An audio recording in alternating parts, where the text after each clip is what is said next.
All right, welcome everybody to the Monday, July 10th, 2017 meeting of Kubernetes SIG service catalog on the planet Earth in the Alpha 556b continuity of the multiverse.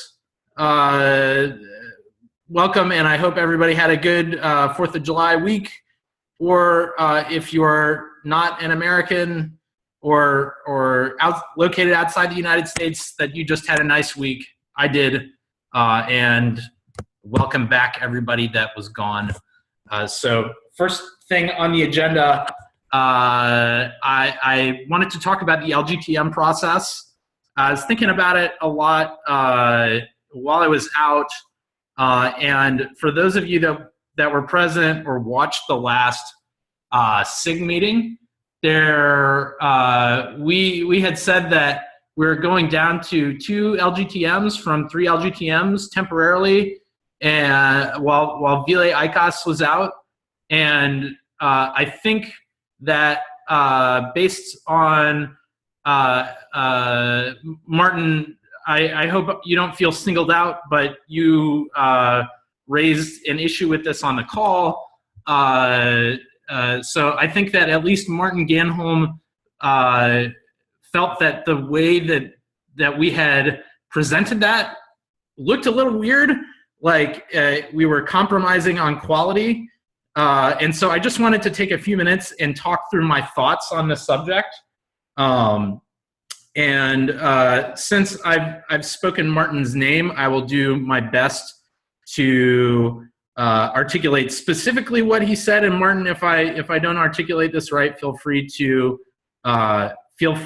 correct me. But I believe that Martin felt as though it looked as though we were compromising on quality for code reviews. Is that right, Martin? That it kind of looked a little odd? Well, but basically, we were changing our policy temporarily based on somebody being out, and either two LGTMs is good enough all the time, or it's not, and we can decide to do 2 LGTMs or do some other process or whatever. And that's all I said, is that we should, like, if we feel like that's okay, then let's just change the policy overall. And it sounded like there was a lot of agreement that we didn't need the ultra conservative policy we put in place probably, I don't know, last November or whenever we actually concocted this thing. Okay, so you've heard it from the horse's mouth, from our resident Palomino pony, Martin Ganholm, and so that certainly was not the appearance that I would ever want to have of compromising on quality. I spent a little bit of time thinking about this, like I said last week. And so here are my thoughts on 3 LGTMs, which I think that if you've watched the videos and if you've paid attention in the meetings and been at the meetings, you can probably tell I'm not a fan of 3 LGTMs. The things that I don't like about a 3 LGTM process is that I think that the worst thing is that I think it encourages very bad code review habits, because what I have found is that a lot of times using the 3 LGTM process, getting that 3rd LGTM will typically, and I haven't collected any data about this, is my gut impression, is that a lot of times one of the LGTMs is just a check mark that ultimately comes down to trust, because someone doesn't have time or bandwidth to give something a close review. And I think, Martin, you kind of touched on this a little bit in what you just said right now, which is that when we originally came up with the 3 LGTM process, that we were all very new to working with each other. And I also think that the scope of the project was very ambiguous in ways that I did not fully appreciate until recently. And I think for me personally, those two things have gotten, at least in my own mind, to be less of an issue after having several months of working with people. Like, I think that's just sort of a natural ingredient to establish that trust. And I also think that we very much agree on scope to a much larger extent now than maybe that we did in the beginning. As an example, at this point, I think most of the code changes going in, and by most, I think I really mean all, since we said in our last meeting that we were going to focus exclusively on kind of stabilizing things and making the integration with Open Service Worker API really solid. So the need for that, like, checkbox from a lot of people, to me, should be very diminished. And I also feel that it slows things down quite a bit and makes for a lot of extra work trying to get things in. So I'm not finished talking yet, but I don't want to just be a talking head. I also want to be a listening head. And so now I will listen while other people share their opinions about, like, do you agree with the observations that I've made? How do people feel about, like, the trust and scoping facets of this? So my take on it is I agree with some of what you said in terms of things aren't as ambiguous. There isn't as big a learning curve anymore for people. And so there is a lot more, I guess you used the word trust involved, right? And people have more faith in the PRs that are coming. And I think from that perspective, I do agree with that. I'm not sure I agree that that necessarily the third LGTM is necessarily as sort of a blind check mark, as you kind of implied. But having said all that, given that we do seem to have people that come and go, and people seem to be getting pulled off in different directions at times, I'm okay with dropping down to 2 LGTMs, which I think is where you're headed with this, with a couple of caveats.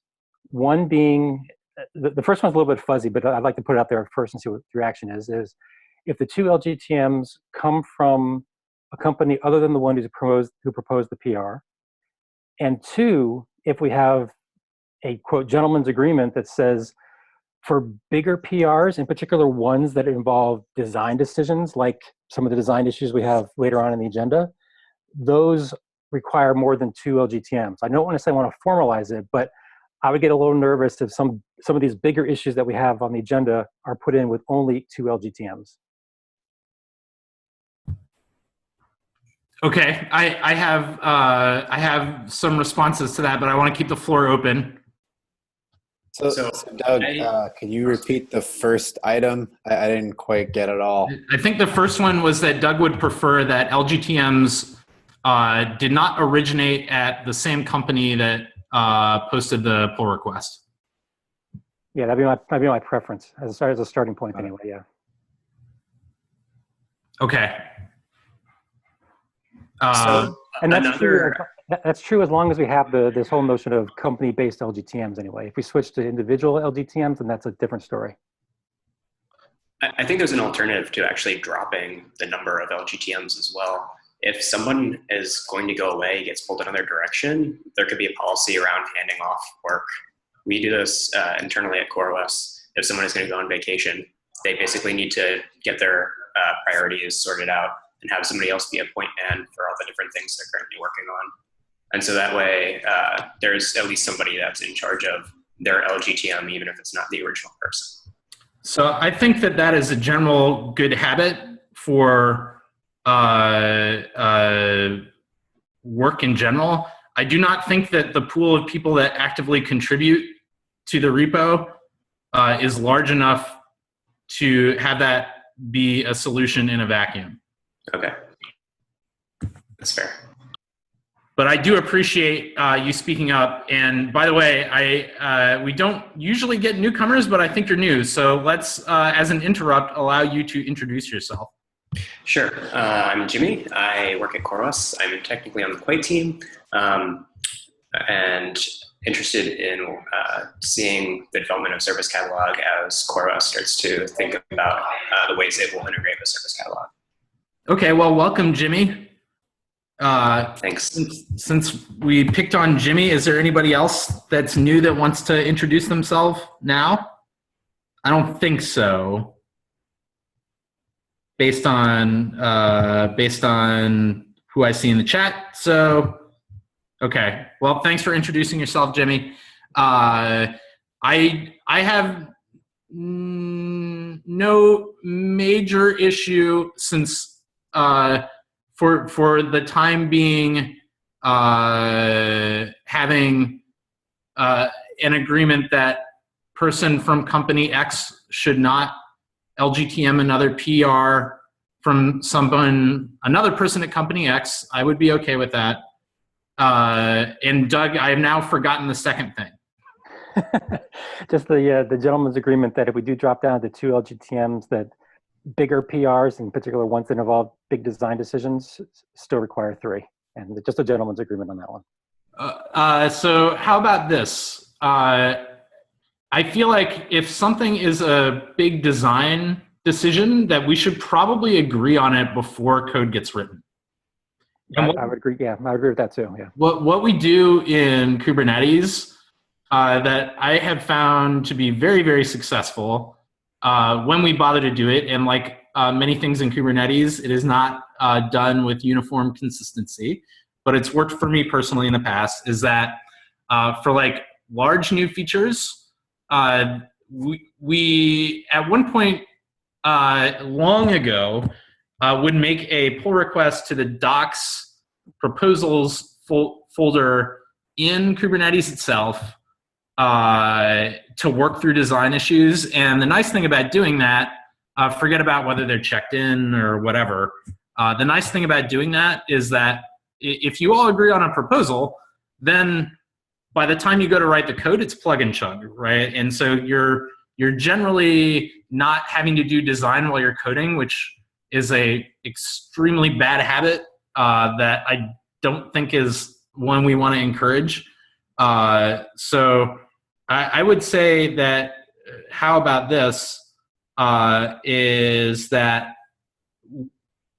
what do people think about like when there's a new substantial, where the decision plane is kind of a judgment call, substantial change, that we should write a proposal somewhere to capture it and agree on it before any code gets written. Short of like, if you need to code it to prototype it, that's cool.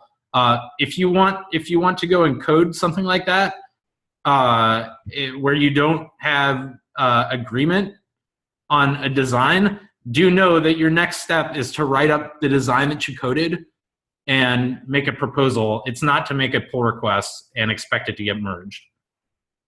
How do people feel about that? That is also pretty similar to what the OSB group likes to do. Okay. Just to be clear, they like to do the design doc thing, not the cowboy coding thing.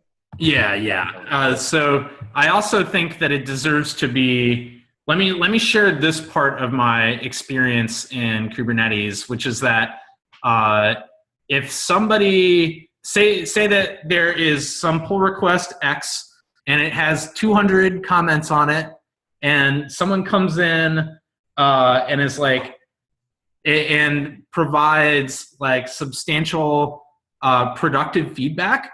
I have never seen that just be ignored and that person be steamrolled over, regardless of their standing in the project, whether they're like an owner or whether they're just someone like who might be commenting on their first issue or pull request in Kubernetes. And I think that that's one of the things that makes like the Kubernetes community really awesome. And so when we're talking about LGTMs, like I think what has always been present in my mind and almost by the same token, like almost never fully articulated, is that I think that anybody with like substantive comments that they should be addressed, whether it's in that pull request or in a follow-up. But like, I don't think that substantial and well-founded feedback should ever be ignored, regardless of whether it's somebody's 50th issue they've commented on or their first. So I don't know if that clarifies anything about my state of mind for people, but it's something that I realized over the last week that maybe I haven't explicitly said enough in these discussions.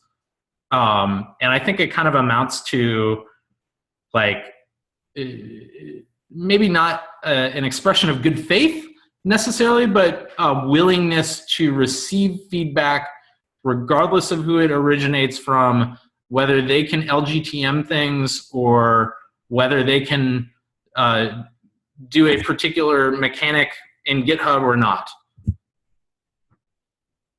Just so you know, Paul, I agree with you. I've never, and maybe, well, let me put it this way. I was never concerned about people ignoring comments or feedback or stuff like that. That's never been my concern.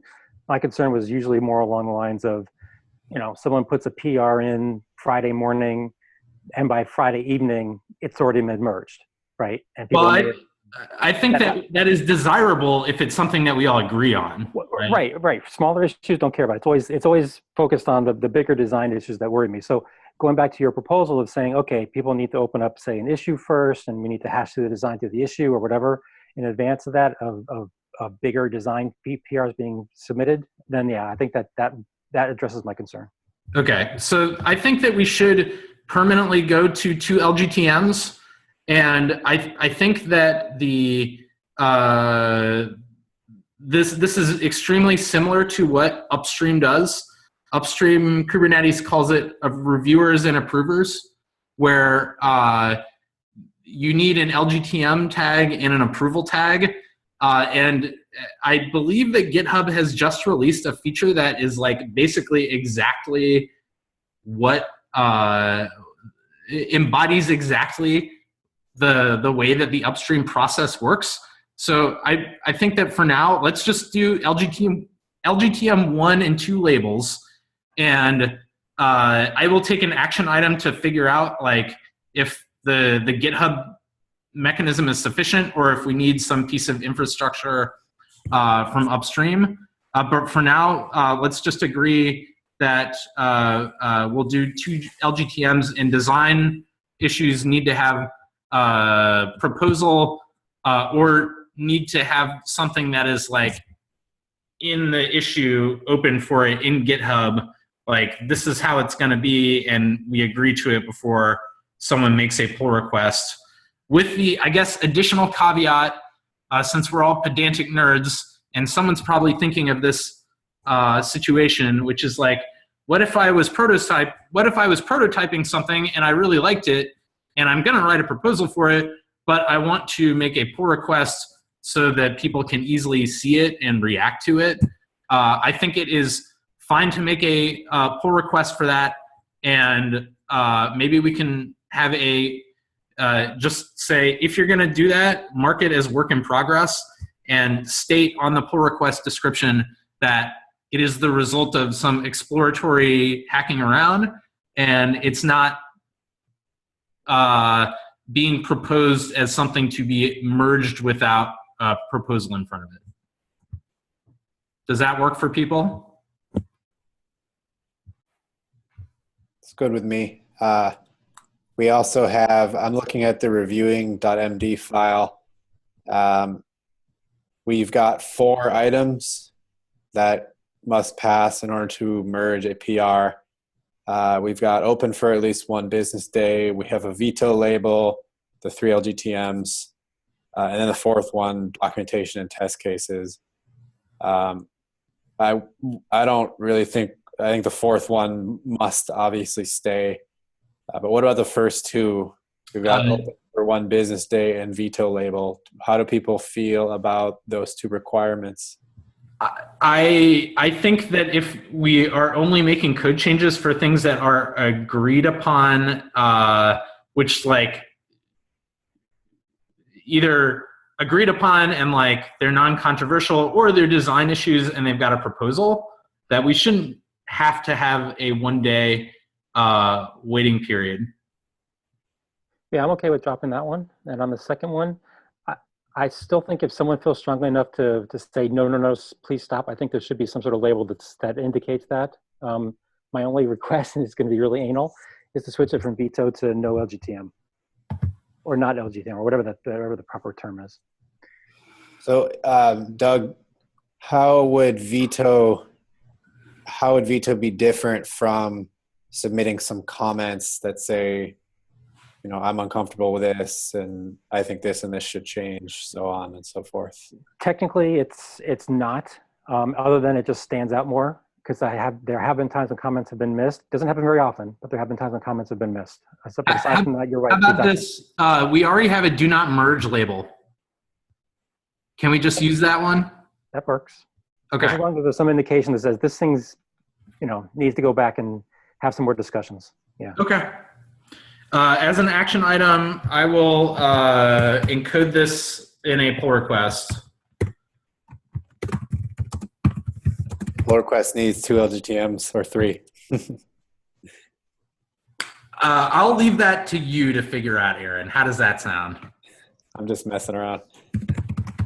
So we're agreeing to 2 LGTMs with the qualifiers that there should be a proposal already agreed to for substantial changes, and that the LGTMs should come from different company than proposed it, or that made the PR. I do think that it is. I still would like to encourage code reviews from the same company, because I think that the pattern that I've found is that mostly there's like one person from a particular company that makes most of the code, most of the polls, and so I would definitely like to grow the number of people making code changes. So I would encourage everybody to do their best to review any pull request, whether it comes from your company or not. And let's see. So we have in the past had individuals from the same company review an LGTM PR.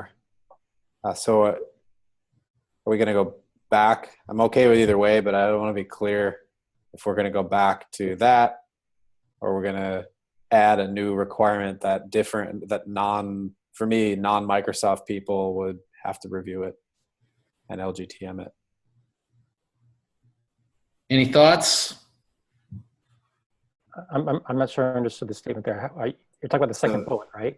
Yes. So we were Deis before, so I have had a Deis employee LGTM my PRs before.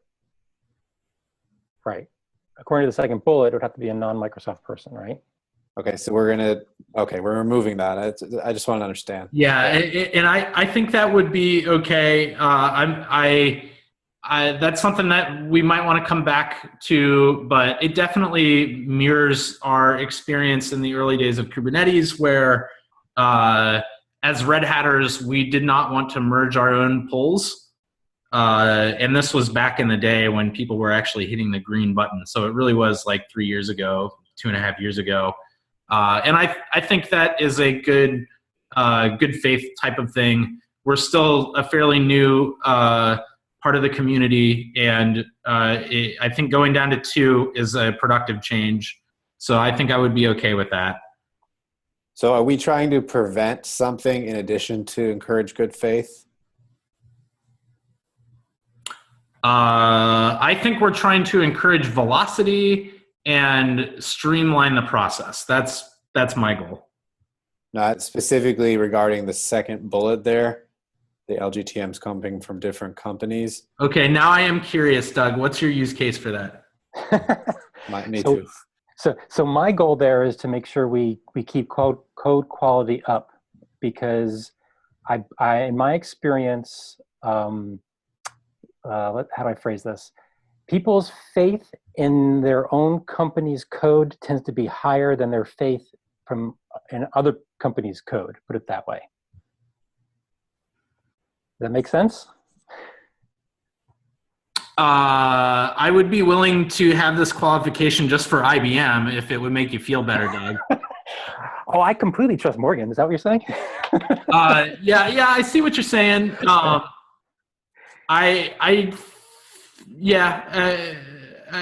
see what you're saying. I tell you what, we are 30 minutes into this discussion. I think what is written down here right now is movement in the right direction. How about this? How do people feel about keeping it to what's here, and we can reassess things if we still feel like we need to encourage velocity? I prefer baby steps on this, so yes. Anybody else? How about that?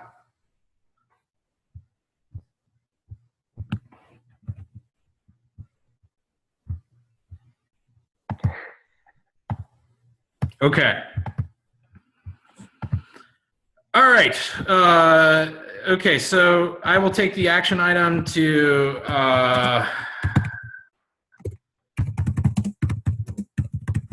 write all of this up.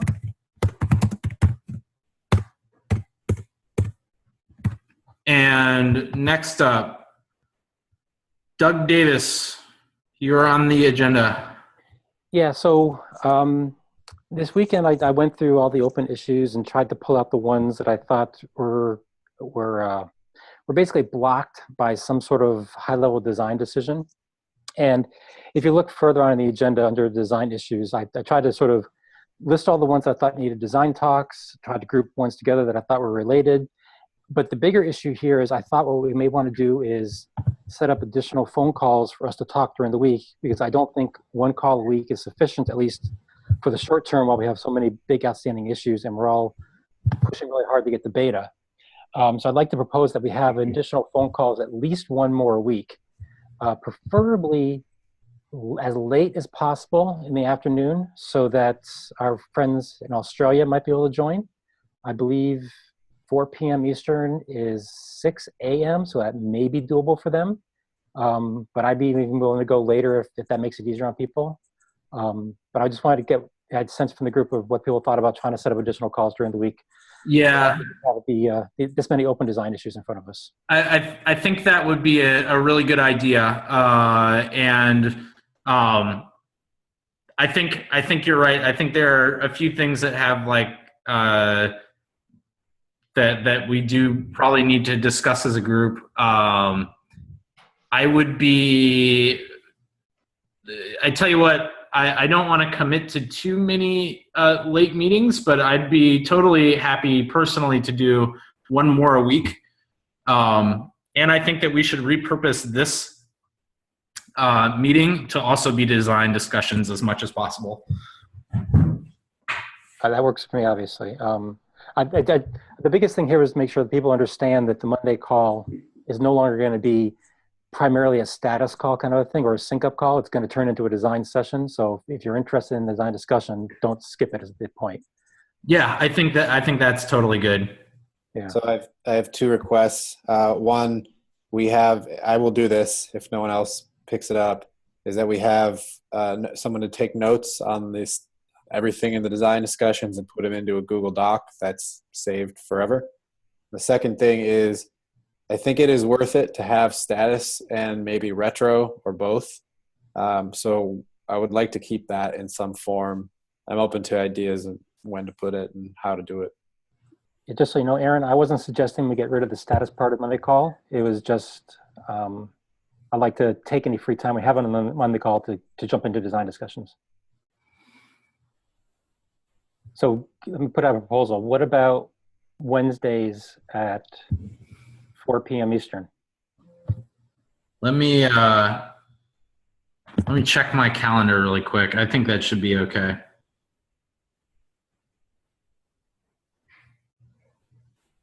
I will have to miss this Wednesday, but beyond that, I can come, and like I said, I'll take the notes and organize and everything. Would 5 p.m. Eastern work better for you? I'm going to be traveling this Wednesday to GopherCon, so nothing really will work. Okay. But the following Wednesdays, everything after that will work. Okay. F4? F4 or 5? I'm okay with either one from my point of view. What about other people on the call? Either's fine. Okay. Actually, Paul, which works better for you? Because to be honest, 5 o'clock actually might work better, but I don't want to eat into your dinner time or something else that might be going on for you. Like 4 would work better for me. Let's do 4 for now, and we'll see how many people show up. Okay, 4 works. Okay. I will, since if I do not do this now, I will probably forget to do it. So I will go ahead and make a calendar invite now for that. Okay. So I think next up is talking through how do we think some of these issues should be binned? What was that last word? Binned. Oh, bin. So because this list was just put together basically yesterday, if people feel like they need more time and want to go back and collect their thoughts and not necessarily do the design discussion today, I'm okay with that and save it for Wednesday. Otherwise, there may be 1 or 2 on here that we could possibly look at picking off because they didn't require a whole bunch of planning in advance. In particular, the first one might be a good one. But if people feel uncomfortable and want more time to think about it, I'm okay with deferring to Wednesday. I think that might be a good idea. Why don't we make Wednesday start off as how do we think these things should be binned? Does that work for everybody? So what do you mean by binned? I mean, a rough consensus on does it need to be done for beta? Does it need to be done for GA? Or does it not need to be done for any of those things? So can I suggest that if people think that my initial swag at this list is incorrect in terms of, forgive me, the binning, that they make a comment to that effect in there? Because honestly, I would rather spend the time on Wednesday's call talking about issues that we all agree need to be solved for beta and save the discussion about which bucket they go into for offline discussions. I think that would be good. Okay. Doug, can you take an action item to send an email to the list about that? Yep, can do. All right, cool. So I would love to be able to be there on Wednesday, but I can't. What I would like to see out of these discussions, any Wednesday or Monday discussion or whatever else there may be, is to have a design doc come out of the items that are discussed. So I'll take the first one on the list, scalability of retrieving service classes. So to have a new Google Doc come out of that meeting that discusses the problem, the solution, and then implementation notes if appropriate. So that's something I've seen in Kubernetes and the OSB group and some others too, that I think will keep the discussion on track, rather than I've also seen some discussions try to tackle an entire list of issues, and nothing really tends to get done there. Yeah, I agree that issues are best made as very specific, focused examinations of a particular problem, because when they are general, they turn into very unproductive bike shed sessions generally. Would a proposal pull request also be acceptable for those of us that like to keep things in Git, because that's where all the things should go, period? Sure. Yeah. I mean, I've seen Google Docs used. I've seen pull requests used. The medium is not a big deal to me. Okay. But whoever is taking the notes, I think, needs to be responsible for doing that, and partially by extension, responsible for keeping the group on track to delivering that proposal, design doc, other name by the end of the session. Yeah, I agree. And Yeah, just to follow on what Paul was saying, I prefer if we stick it in the issue if there already is one, just so it's all in one spot. But otherwise, yeah, principle, I agree with you, Aaron. I think it's also the responsibility of the person that has the strongest opinion about, or that has a strong opinion about the way they want to do it, to write their approach up in a proposal form. Yeah. Unless they get beat down and lose the fight, yeah. Then you don't want them to be the one writing it. Yeah. I mean, I guess once an idea has critical mass, we shouldn't single thread on whoever's taking notes, but maybe I just misheard Aaron a little bit. Someone needs to take notes. Absolutely. Yes, someone definitely needs to take notes. I don't think that person has to be the one that writes up the specific proposal. I think that person needs to just take notes. Okay, I'll cede that point. Okay. So with all that said, I think that we have exhausted the agenda for today. What I'm going to go ahead and do, actually, I'm going to finish making this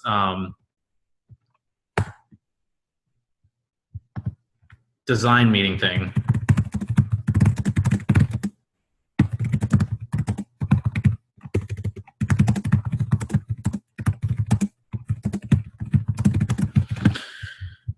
Okay, I have sent that, and I will share my screen again.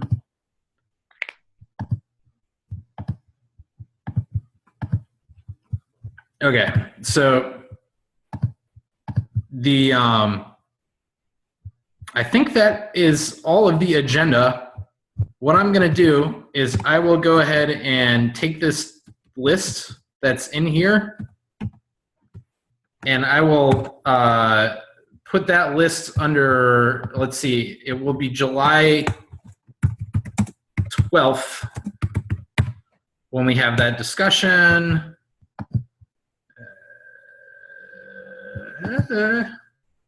Oh my God. Just hit Command V.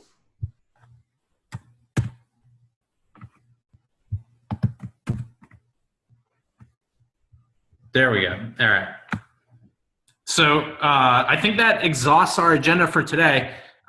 Is there anything that people would like to talk about while we have 17 minutes left, or would you all prefer to get 17 minutes back?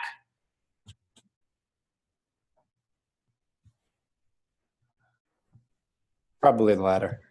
All right. See you all on the internet then. Have a great day.